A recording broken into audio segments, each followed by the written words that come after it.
नरस्य सुलभम लोके निधि श्री वाहनादिकम सम्यक दर्शन रत्नम तु साम्राज्यादपि दुर्लभम। इस संसार में मनुष्य के लिए निधि श्री वाहनादिकम, निधि का अर्थ है संपत्ति, स्त्री का अर्थ है महिला, वाहनादिकम वाहन यानी गाड़ियां, और आदिकम यानी और भी सारी चीजें। सुलभम सुलभ है। जो भी मनुष्य बनेगा इतना तो पुण्य अपने साथ लेकर के ही आएगा कि उसके लिए रहने को एक अच्छी जगह है, उसका अपना परिवार है, घूमने फिरने के लिए गाड़ियां हैं। ये सामान्य पुण्य का फल है। वाहनादिकम मतलब वो 2 टाइम की रोटी आराम से खा सकता है, इतना पुण्य हर आदमी लेकर के आता है। बहुत कम ऐसे इंसान हैं जो इतना भी पुण्य नहीं लेकर के आए हैं। तो मनुष्यों के लिए ये सुलभ है। संपत्ति, धन दौलत, घर मकान, अच्छी पत्नी, बच्चे, गाड़ी घोड़ियां और सुविधाएं। विशेष पुण्य होगा तो और अच्छी सुविधाएं होगी, अच्छा घर होगा। बाकी सामान्य रूप से ये सबके पास है। सम्यक दर्शन रत्नम तु, किंतु इस संसार में दुर्लभ यदि कुछ है तो साम्राज्यादपि दुर्लभम, चक्रवर्ती के साम्राज्य से भी यदि दुर्लभ कोई वस्तु है तो वो कौन सी वस्तु है? सम्यक दर्शन। सम्यक दर्शन के समान इस संसार में और कुछ दुर्लभ है ही नहीं, और वो दुर्लभ है इसीलिए संसार में भटकन है। अनंतानंत जीव इस संसार में गोते लगा रहे हैं। बहुत कम जीव होते हैं जिन्हें काल लब्धि भी मिल जाती है, सारे संयोग भी मिल जाते हैं, संयोग के साथ साथ उनके लिए सानिध्य भी मिल जाता है, गुरु की देशना भी मिल जाती है, और ये सब मिलने के बाद वो अपने परिणामों को सम्यक दर्शन रूप ढाल लेते हैं। ऐसे इस संसार में बहुत कम है, बहुत कम है। देव और नारकी तो असंख्यात होते हैं, किंतु केवल मनुष्यों की बात करें तो कहते हैं कि 700 करोड़ मनुष्य ही सम्यक दृष्टि होते हैं। कितने? 700 करोड़। और ये केवल भारत या इस विश्व की बात नहीं है, ये पूरे 2.5 द्वीप की चर्चा है। जम्बू द्वीप, धारकी खंड और पुष्करार्ध द्वीप, इन पूरे 2.5 द्वीप में कितने मनुष्यों को सम्यक दर्शन होगा? केवल 700 करोड़, क्योंकि मनुष्यों की संख्या इससे बहुत ज्यादा है। मनुष्यों की संख्या यदि लिखी जाएगी तो 29 डिजिट्स है। कितनी है? 29 डिजिट्स है। और 700 करोड़ में कितने डिजिट हैं?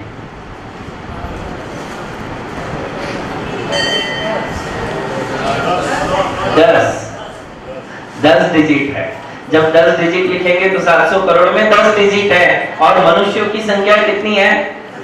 29 अंक प्रमाण पूरे 2.5 द्वीप में। उसमें से केवल 700 करोड़ मनुष्यों को ही सम्यक दर्शन हो सकता है। व्रती और कम हो जाते हैं और महाव्रती मुनि और कम हो जाते हैं। मुनियों की तो पता ही है, 3 कम 9 करोड़ सबको याद है। और व्रती कितने? तो बोलते केवल 13 करोड़। प्रतिमा धारण करने वाले व्रती इस संसार में कितने होते हैं? केवल 13 करोड़। इस भारत की बात नहीं, पूरे 2.5 द्वीप में 700 करोड़ मनुष्य एट ए टाइम सम्यक दृष्टि हो सकते हैं। उसमें से केवल 13 करोड़ व्रती बन पाते हैं। और फिर मुनियों की संख्या 6वें गुणस्थान से लेकर अरिहंत भगवान तक पूरी कितनी है? सब मिला के 3 कम 9 करोड़ इतने ही होते हैं जो नग्न दिगंबर मुद्रा के, जिन मुद्रा के धारी है। बात समझ में आई? मिथ्या दृष्टियों की संसार में कोई कमी नहीं है। इससे हमें ये पता चलता है कि सम्यक दर्शन कितना दुर्लभ है। जबकि कोई त्याग और व्रत की बात ही नहीं है, केवल श्रद्धा की बात है। किंतु इतना घना मिथ्यात्व है, इतना घना मिथ्यात्व है कि श्रद्धा सुधारना बहुत कठिन हो जाता है। एक बार जो मन में धारणा बैठ गई, उस धारणा को निकालना बड़ा मुश्किल हो जाता है। इसीलिए सम्यक दर्शन दुर्लभ है। बात समझ में आ रही? जो मैंने पकड़ लिया, जो मैंने समझ लिया, उसको मैं बदलने के लिए राजी नहीं होता हूं। जो मैंने समझा वही सच है, यही मिथ्यात्व है। बात समझ में आई? और जो शास्त्र में लिखा, जिनवाणी में लिखा, केवली भगवान ने कहा है वही सच है, यही सम्यक दर्शन है। केवली भगवान ने जो कहा, केवली पण्णतो धम्मो मंगलम, तो केवली भगवान ने जो कहा और शास्त्र में जो लिखा है वही सच है, यही सम्यक दर्शन है। और यही सम्यक दर्शन का पहला अंग है। 8 अंगों की चर्चा आज से प्रारंभ कर रहे हैं। निसंकीय, निकंकीय, निर्विदिगिच्छा, अमूढ़ दिठ्ठीय, वहूहनठिकरणम, वच्छल्ल पहावड़ाय ते अट्ठ। 8 प्रकार के अंग हैं और उनमें सबसे पहला अंग है निशंकित अंग। कौन सा अंग है? निशंकित। निशंकित अंग, सम्यक दर्शन के ये 8 अंग हैं। इन 8 अंगों के बिना सम्यक दर्शन कभी त्रिकाल में भी संभव नहीं है। जो सम्यक दृष्टि जीव होगा वो निशंक होगा। कैसा होगा? किसके प्रति निशंक होगा? हमारे भगवान के प्रति। नहीं, ये भगवान है, भगवान का यही स्वरूप है। ये गुरु है, गुरु का यही स्वरूप है। ये जिनवाणी में है, इसमें जो लिखा है वही सच है। यह मान्यता और उसमें बिल्कुल भी संदेह नहीं करना, उसमें किंचित मात्र भी शंका नहीं करना, ये सम्यक दर्शन है। आचार्य कहते हैं कि कैसी होनी चाहिए श्रद्धा, हमारा विश्वास कितना मजबूत होना चाहिए। तो बोलते हैं जैसे कोई योद्धा के हाथ में तलवार है। क्या है? और वो तलवार धारदार है, उसके ऊपर पानी चढ़ाते हैं। तलवार के ऊपर पानी चढ़ाते ना, तो वो कहते हैं कि युद्ध करते समय तलवार टूट जाएगी किंतु तलवार की धार नहीं जाएगी, उसका पानी नहीं जाएगा, पानी नहीं उतरेगा। ऐसी श्रद्धा होती है कि मरण हो जाएगा, मृत्यु चलेगी किंतु मैं अपनी श्रद्धा नहीं छोड़ूंगा। इत्तकंपाय सांभोवत् इदम एव ईदृशम एव तत्वम न च अन्यथा, तत्वम न अन्य न च अन्यथा। यही है, ऐसा ही है, यह तत्व न अन्य हो सकता है न अन्यथा हो सकता है। कैसा है? तो कहता है जैसे केवली भगवान ने कहा है तत्व वैसा ही है। जीव, अजीव, आश्रव, बंध, संवर, निजरा और ये 7 तत्व है, या फिर ये भगवान, हमारे गुरु और जिनवाणी, ये तीनों है, ये ऐसे ही है। इसके अतिरिक्त इस संसार में भगवान का दूसरा रूप नहीं है, गुरु का इसके अलावा दूसरा कोई रूप नहीं है। और जिनवाणी जो केवली भगवान ने कही वही है, इसके अलावा दूसरी कोई जिनवाणी हो नहीं सकती। ऐसी जो अकंप श्रद्धा है, कैसी श्रद्धा है? अकंप श्रद्धा है। तुम्हारी श्रद्धा कैसी है? कंप श्रद्धा है, डगमगाती श्रद्धा है। फटाक से तुम डावाडोल हो जाते हो। तुम्हारे लिए कोई उपसर्ग आ जाए, कोई दुर्घटना घट जाए, कोई आपके साथ कोई बहुत ही गलत घटना घट जाए, या फिर आपके लिए ऐसे कोई 2-4 वक्ता मिल जाए, आपकी मान्यताएं तुरंत बदल जाती हैं। जिसकी मान्यता फटाक से बदल जाती है, जो शास्त्र से तुरंत विपरीत जा सकता है, वो सम्यक दृष्टि नहीं हो सकता है। इसलिए कहा कि इत्तकंपाय सांभोवत्, बिल्कुल तलवार की धार के समान जिसकी अकंप श्रद्धा है कि है ना शास्त्र में यही सच है, खत्म। उसके आगे मुझे मेरा कोई दिमाग, मेरा कोई तर्क नहीं चलाना है। बात समझ में आ रही? ऐसी श्रद्धा जिस दिन हो जाएगी उसे क्या कहा जाएगा? सम्यक दर्शन। देखिए, निशंकित धर्म का प्रारंभ, सम्यक दर्शन का प्रारंभ किससे हुआ? ऐसी श्रद्धा से जिसमें किसी प्रकार का संदेह नहीं है। विश्वासम फलदायकम संशय आत्मा विनश्यति। विश्वास ही फल देने वाला है, क्योंकि जिसके मन में संशय है वो व्यक्ति मर जाता है। परिवार कैसे चल रहा तुम्हारा?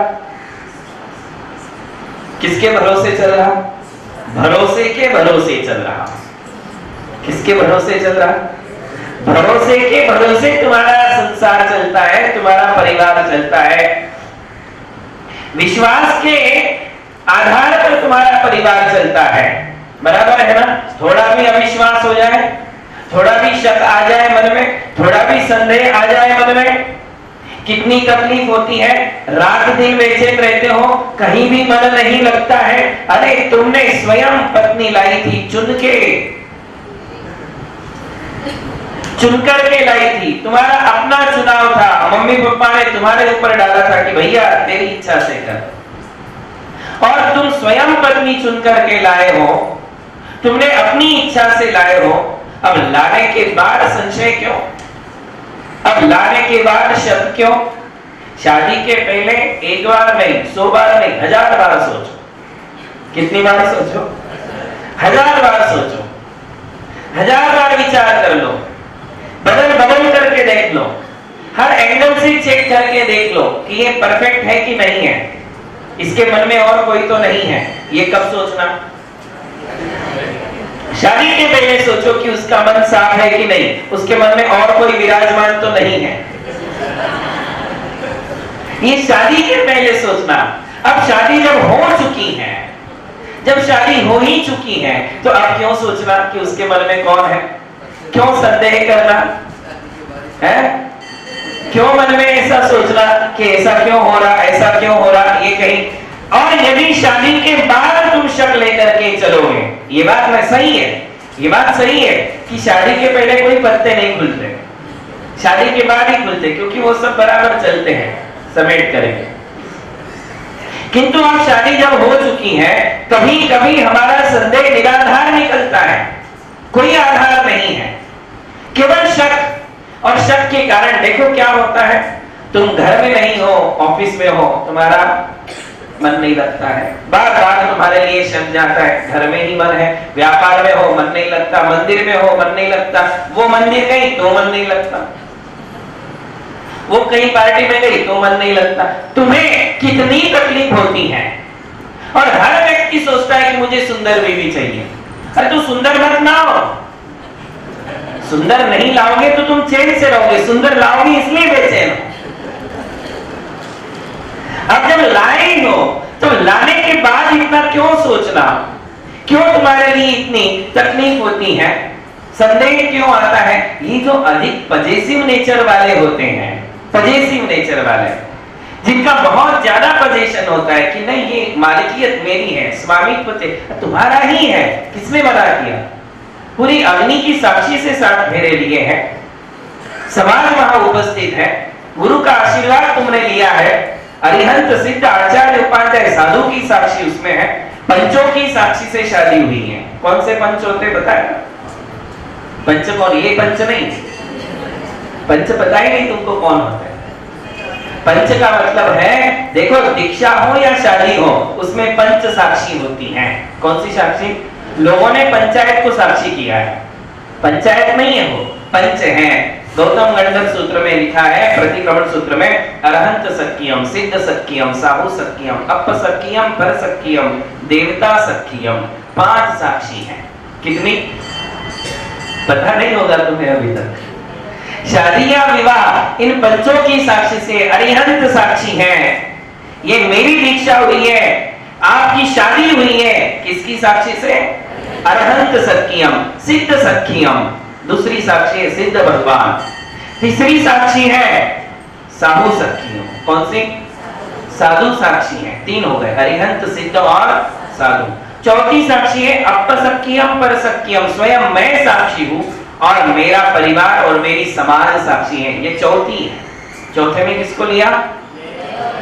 मैं, मेरा परिवार, मेरा समाज और उस लड़की का परिवार, ये सब साक्षी है। और 5वीं है देवता सख्यम, जिन शासन के देवी देवता इसमें साक्षी हैं, कुल देवता तुम्हारे इस विवाह के साक्षी हैं। समझ में आई बात? इनकी साक्षी से तुमने शादी की है, और अब जब साक्षी से शादी की सारी दुनिया को पता है, अब तुम शक करोगे तो कितना बुरा होगा, कितना बुरा होगा। तुम्हें विश्वास होनी चाहिए अपनी वस्तु पर, अपनी व्यक्ति पर, अपनी पत्नी पर। यदि पति और पत्नी के बीच शंका, संदेह यदि आ जाएगा तो दोनों का जीवन नरक बन जाता है। ये मुझे कहने की जरूरत नहीं, तुम्हें पता है, कोई नई बात नहीं है। नरक बन जाता है। वो किसी की तरफ देख ले तो तुम्हें तकलीफ, वो किसी के साथ हंस ले तो तुम्हारे लिए तकलीफ, किसी के साथ बोल ले तो तकलीफ। हर बात पे तुम्हें जो है शक आएगा, हर बात पे शक आएगा। क्यों? क्योंकि तुम्हारे मन में वो शक है, वो व्यंतर तुम्हारे मन में घुस चुका है, और जो शक का व्यंतर घुसा हुआ है वो तुम्हें चैन से सांस भी नहीं लेने देगा। रातों की नींद और दिन का चैन, ये दोनों ही तुम्हारी उड़ जाती हैं, चली जाती हैं। केवल किसके कारण? तो आप बताइए कि सुख का सबसे बड़ा रास्ता क्या है? विश्वास। और बेचैन करता है ये तुम्हारा अविश्वास। बात समझ में? तो एक पति पत्नी को भी जीवन जीने के लिए किसके सहारे की जरूरत है? विश्वास की बुनियाद पर वे अपना जीवन बहुत अच्छे से जी सकते हैं।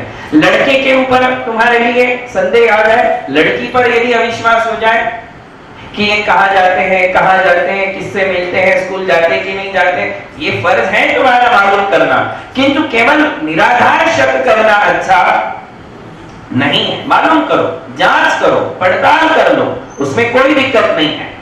किसी भी बात की गहराई में जाने की कोशिश करो। किसी ने बोल दी और तुरंत तुमने ऐसा कर लिया, तुमने मान लिया, काट के कच्चे नहीं बनना। क्या नहीं बनना?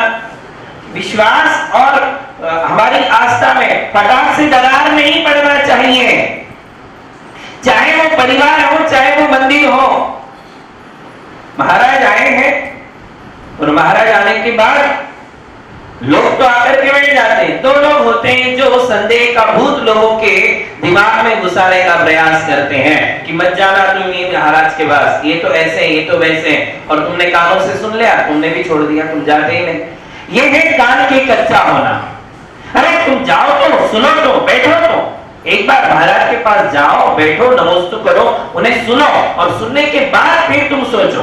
तुम्हें ये हक है सोचने का, तुम्हें ये हक है डिसीजन लेने का, तुम्हें ये हक है उनको पहचानने का कि ये सही वक्ता है या नहीं, सही बोलते हैं या नहीं, इनकी वाणी सही है या नहीं, इनका सब कुछ सही है या नहीं, ये तुम्हें हक है। किंतु सुन सुन के नहीं, किसी ने बोल दिया, तुमने सुन लिया और तुमने मान लिया, ये गलत है। तुम जाओ, एक बार सुनो, बैठो, उनका पूरा नेचर देखो। किसी ने बोल दिया कि नहीं नहीं तुम मत जाना, महाराज तो बहुत त्याग देते हैं, तुम्हें भी त्याग लेना पड़ेगा, उसके कारण वो बंदा आता ही नहीं, दूर ही दूर भागता है। किसी ने बोला नहीं वो तो ऐसे है, वो तो ऐसे है, और ऐसे। यहाँ जो तुम्हारा शक है, संदेह है, अविश्वास है, उसके कारण तुम धर्म से दूर हो जाते हो। ध्यान रखना, हमारे लिए ऐसा कोई काम नहीं करना चाहिए। तुम अपना ऑफिस, अपनी दुकान नौकरों के भरोसे छोड़ते हो कि नहीं? तुम्हारा ऑफिस नौकर खोलता है, तुम्हारा ऑफिस नौकर बंद करता है। क्यों? किस दम पर? तुम्हारा नौकर के ऊपर विश्वास है। तुम्हारा ड्राइवर है, 20 साल से है, तो तुम अपने ड्राइवर के विषय में बिल्कुल बिंदास हो। तुम तो जाते ही हो, किंतु तुम्हारी पत्नी है, तुम्हारी बेटी है, अकेली यदि जाना चाहे कहीं, तो तुम उस ड्राइवर के साथ भेजते हो कि नहीं? क्यों? तुम्हें उस ड्राइवर पर क्या है? विश्वास है कि ये मेरे परिवार को, मेरी बेटी को, मेरी पत्नी को धोखा नहीं दे सकता है, बराबर लेकर के आएगा, ये विश्वास है। थोड़ा भी शक आ जाए, तुम जाने दोगे बेटी को? ड्राइवर के साथ भेजोगे? नहीं भेज सकते हो। कितनी छोटी छोटी सी बातें हैं किंतु विश्वास से चलती हैं। किससे चलती हैं? विश्वास से चलती हैं। इसलिए मैं कह रहा हूं कि विश्वास को इतनी जल्दी टूटने नहीं देना, विश्वास को तड़ नहीं लगनी चाहिए, विश्वास में दरार पैदा नहीं होनी चाहिए, मालूम करना चाहिए, जांच करना चाहिए, किंतु फटाक से किसी की बातों में आकर देखो, डाउट भी मत करो, डाउटफुल काम भी मत करो। दो बातें, कौन सी दो बातें हैं? डाउट भी नहीं करना और डाउटफुल काम भी नहीं करना। तुम खुद डाउटफुल काम करोगी तो फिर तुम्हारा पति तुम पे डाउट करेगा। यदि बिना वो ठीक है, डाउटफुल काम नहीं कर रही है, फिर भी तुम्हारा पति डाउट करे तो गलत है। किंतु तुम भी ऐसा काम मत करो, डाउटफुल काम मत करो। डाउटफुल काम करोगे, अरे तुम रातों रात आ रही हो, जा रही हो, किसी के भी घर जाओ आओ, किसी से भी मिलो, बैठो उठो, तो उसको एक बार शक आएगा, एक बार, दो बार, 4 बार देखेगा, बाद में तो उसको शक आएगा। तो दोनों बातें छोड़ो, केवल एक बात नहीं छूटेगी, 2 बातें छूटनी चाहिए। विश्वसनीय कार्य करो, डाउटफुल काम नहीं करना। जिसके प्रति तुम्हारा विश्वास है और जो तुम्हारे प्रति विश्वसनीय है, विश्वास रखता है, उसके साथ विश्वासघात वाले काम हमारे लिए नहीं करने चाहिए। तो ये दो काम तो छोड़ने पड़ेंगे, डाउटफुल काम भी नहीं करना और डाउट भी नहीं करना। यदि आप घर जाते हो, घर जाने के बाद पत्नी तुम्हारी माँ के बारे में बोलती है और तुरंत तुम सुन लो, ये भी गलत है। तुम्हारी माँ तुम्हारे कान में तुम्हारी पत्नी के बारे में बोलती है, तुम सुन लो, तुम कान के कच्चे बनो ही मत। और मैं तो कहता हूं सास बहू ने अपना सारा जो भी है वो अपने आप में सल्टारा करना चाहिए, बच्चों को क्यों उसमें लगाते हैं? समझ रहे बात को? अरे सास का है और बहू तुम दोनों का झगड़ा है, तुम अपना अपना सल्टारा करो, उसको आने दो, उसको कुछ मालूम ही मत करने दो। उसको यदि बीच में लाओगे तो परिवार में दरार पड़ जाएगी, फिर उसको संदेह आता है कि माँ सही बोल रही या पत्नी सही बोल रही। अब उसको एक की शरण में जाना, या तो पत्नी की शरण में या तो माँ की शरण में, किसकी शरण में जाओ? ये सारी बातें जो होती हैं ये किस कारण से होती हैं?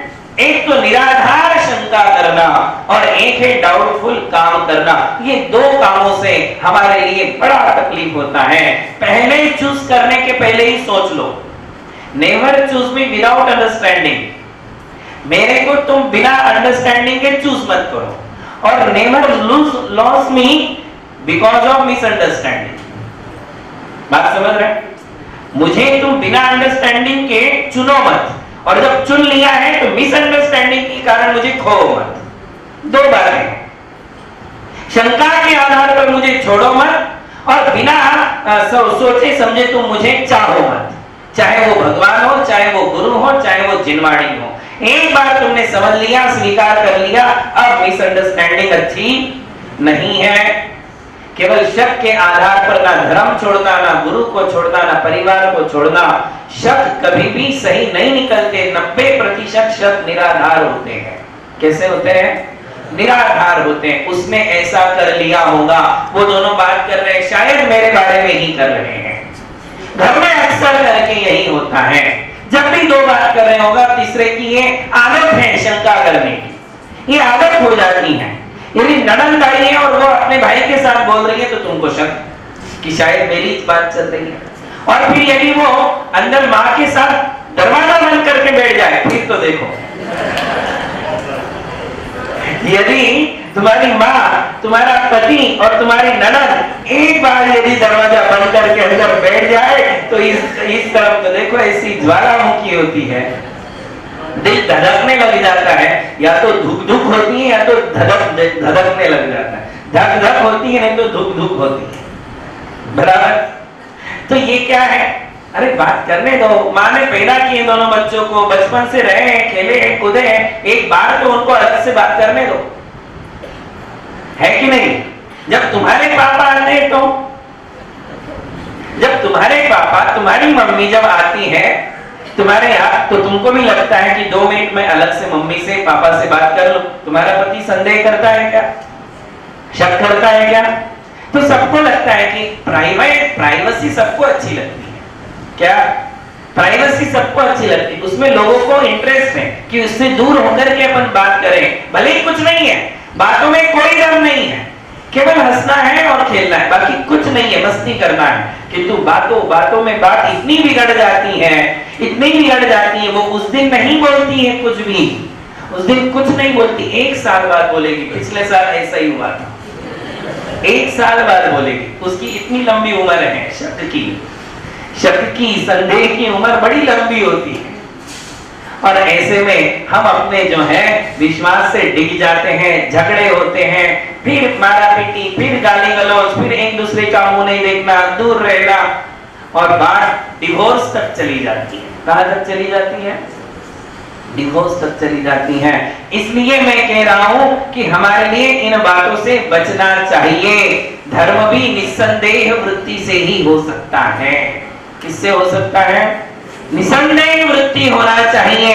निसंदेह वृत्ति नहीं होगी तो धर्म भी नहीं कर पाओगे। समय सार में लिखा है, सम्मा इट्ठी जीवो निसंको होदि निर्भयो तेन। बोले सम्यक दृष्टि जीव बिल्कुल निर्भय रहता है। कैसा रहता है?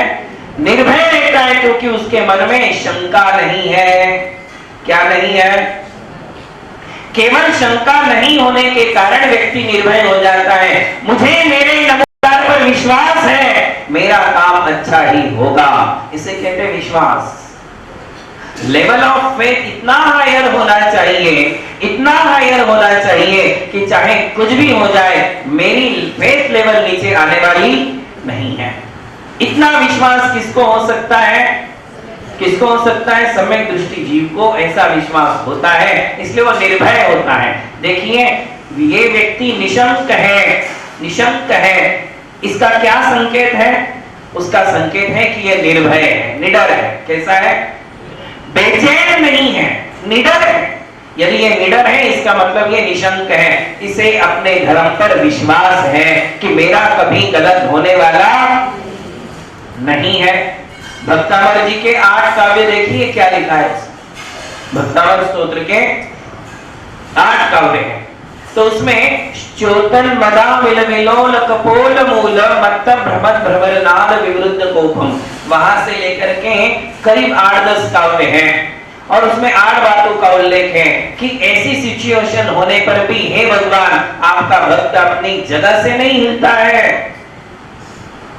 तो पहले काव्य में कहा कि ऐसा मदमदाता हुआ हाथी पागल है, उन्मत्त है, मदमस्त है और बिल्कुल पागलपन में भागते हुए आ रहा है, सामने से आ रहा है, किंतु आपका भक्त अपनी जगह से हिलता भी नहीं है इतनी लेवल ऑफ फेथ इतना हायर होता है, इतना हायर हो जाता है कि मेरे मन में आदिनाथ है, मेरे मन में नमोकार है। यदि मेरे मन में नमोकार है तो यह हाथी कुछ भी करने वाला।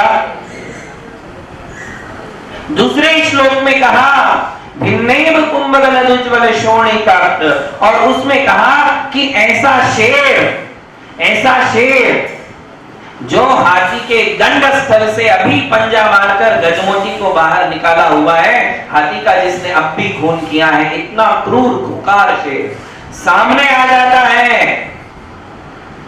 तो उसमें लिखा है भिन्नेव कुंभगलदुज्ज्वल शोणिकात् मुक्ता फल प्रकर भूषित भूमि भाग बद्ध क्रम क्रमगतम हरिणादिपोपी नाक्रामति क्रमयुगाचल संस्कृतम है। बोले जिसने मन ही मन आपके चरण कमलों का स्मरण किया है, ऐसे उस भक्त के सामने ऐसा शेर भी आ जाता है तो वो शेर भी उसका कुछ भी बिगाड़ता और ये भक्त पीछे दौड़ता नहीं है। तीसरे श्लोक में कहा कि ऐसी अग्नि है, ऐसी अग्नि जो पूरे संसार को जलाने के लिए जो कोई आकुल हो चुकी है, पूरे जंगल के जंगल भस्म कर रही, ऐसी आग यदि उसके घर या दुकान वकान में आती है तो भी वो डरता नहीं है, हिम्मत से काम लेता है। त्वन्नाम मंत्र मनीषम मरुजास त्वन्नाम कीर्तन जलम शमयत शेषम। चौथे में कहा कि ऐसा नाग जिसकी जीभ लपलपा रही है, जिसका गला नीला नीला हो चुका है, आंखों से जहर बरस रहा है, लाल लाल आंखें हैं, ऐसा नाग भी सामने फना तान करके खड़ा हो जाए तो भी वो भक्त कभी पीछे 2 कदम भी पीछे हटता। सुनने में हमारे लिए बहुत ऐसा लग रहा है कि क्या ऐसा संभव है, वरना शेर का नाम सुनने से क्या होता है, नीले पीले गीले हो जाते हैं सुनने मात्र से। शेर का नाम ऐसा है और उसको सुनने से जहां ऐसा होता है, ऐसा क्या संभव है कि शेर सामने हो, किसी के बंदिश में ना हो और वो भक्त वहां से ना हिले?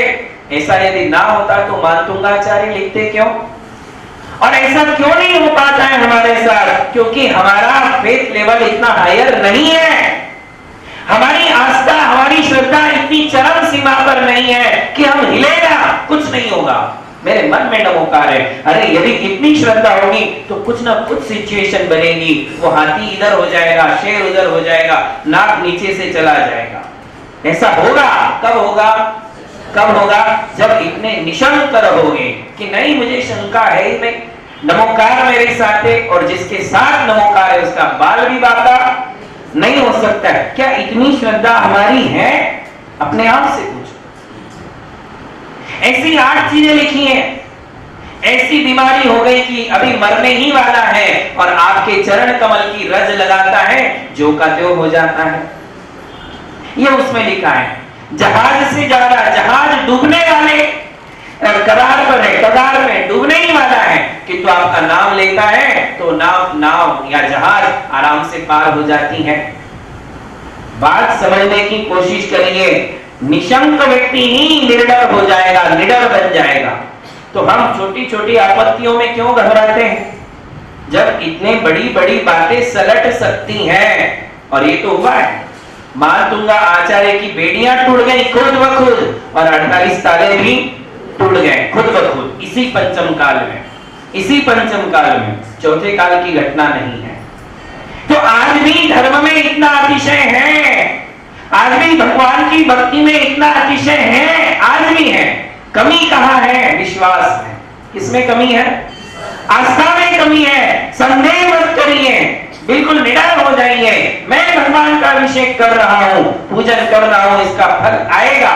फल की तरफ ध्यान मत दो, फल की तरफ ध्यान मत दो, वो तो खुद ब खुद आएगा, इसका फल लगेगा। मैं बीज बो रहा हूं ना, बीज बो रहा हूं ना, रोज खाद पानी दे रहा हूं ना, तो पक्का फल आएगा, विश्वास रखो।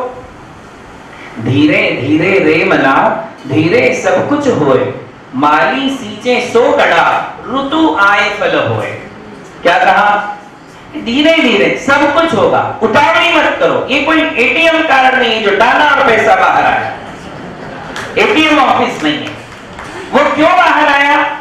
तुमने वो कार्ड अंदर डाला और पैसा बाहर क्यों आया? तुमने स्टोर करके रखा है। क्या करके रखा है? तुम्हारा अकाउंट बैलेंस है इसलिए बाहर आया, और रिकामा होता तो 100 बार डालो कुछ भी नहीं आएगा, 5 पैसा भी। तो पहले स्टोर तो करो। अरे तुमने स्टोर ही नहीं किया, भगवान की भक्ति इतनी स्टोर करके रखो कि आगे जाने के बाद वहां तो कार्ड डालना पड़ता है, या तो डालना ही नहीं पड़ता। अपने आप काम सलटते हैं, अपने आप काम होने लग जाते हैं, किंतु तुमने संचय ही नहीं किया है उस पुण्य का, उस भक्ति का, उस सेवा का। पहले संचय करो, विशेष भक्ति, विशेष सेवाओं का पुण्य पहले संचित करो, वो पुण्य बराबर फल देगा। क्यों शंका करते हो, क्यों संदेह करते हो? शादी करने के बाद बच्चा यदि चाहिए तो भी 9 महीना 1 साल रुकना पड़ेगा, नहीं रुकना पड़ेगा?